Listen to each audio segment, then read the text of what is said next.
Hi, I'm James Wiebe with CRU. The feature that I want to explain to you now is the logging feature of the Ditto Forensic workstation from Wiebe. Let's go ahead and take a look at it. I'm on the home screen of Ditto, and of my 5 major buttons at the top, I have one called Logs. We'll get to that in a moment. First, what I'm going to do is scroll down to the home screen, and we see something called the system log. The system log is simply a linear list of what the Ditto has done, along with information and critical information such as hash values. If you're working with things that are out on the net, it'll give you some information about that as well. For instance, we see logging that's occurred from the user.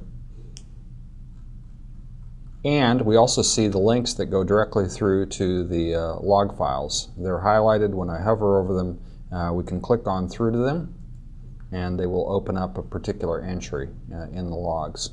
Each one of these entries has a collection of information related to what happened. So here we have the settings, user permissions,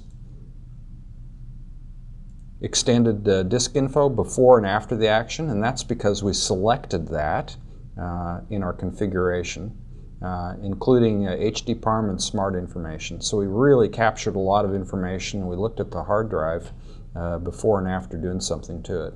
We also have timestamps and what the action was. So it's all there. Now let's take a closer look at the logs. We've clicked on logs, and now we see the listing of all the different logs, and they're all actually composed of what I was just doing, which is showing you the entries. We'll pick another one here and open it back up. You see the same kind of information. Pretty cool. Okay, back to the logs for the third time over there. We're going to select one as well by clicking on it here, and we want to save this one. Pretty cool. It pops up, and we can save it either in HTML or XML format. I won't do that right now. Where are these logs going? And the answer is that they're going to the SD card that's contained on Ditto. The Ditto has an SD card slot on the top of the unit.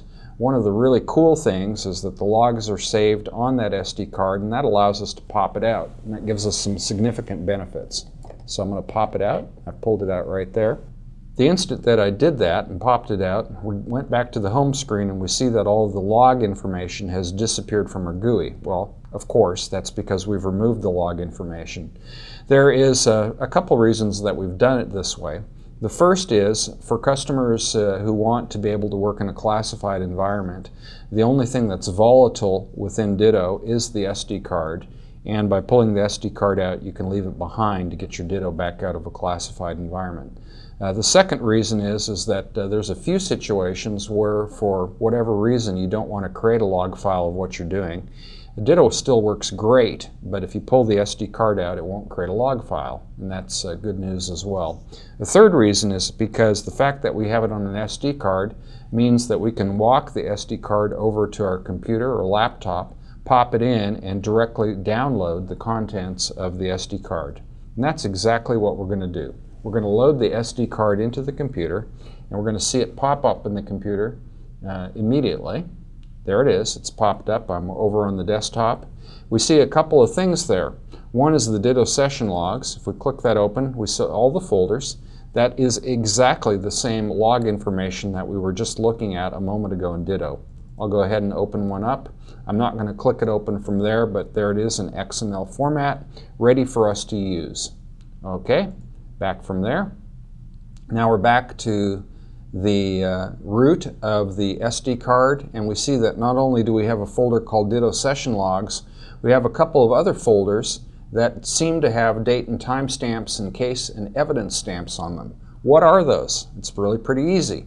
We did a couple of operations with Ditto where we chose the SD card as our destination. When we did that, these in fact are our destination. There's our image file and our session file, which contains the log for that particular session. So we're really seeing the SD card used for a couple of different things. One is we're seeing it used to contain our Ditto session logs, and we're also seeing it used as a destination place for us to store our image files. Also stored on the SD card is configuration files. Remember the scenario where we have an agency with a number of users who should all be using their Ditto in exactly the same way. What we did for them was created a configuration and exported it. Well, it went to the SD card. From the SD card, we can import it back into other Dittos so that they can all be created in exactly the same way.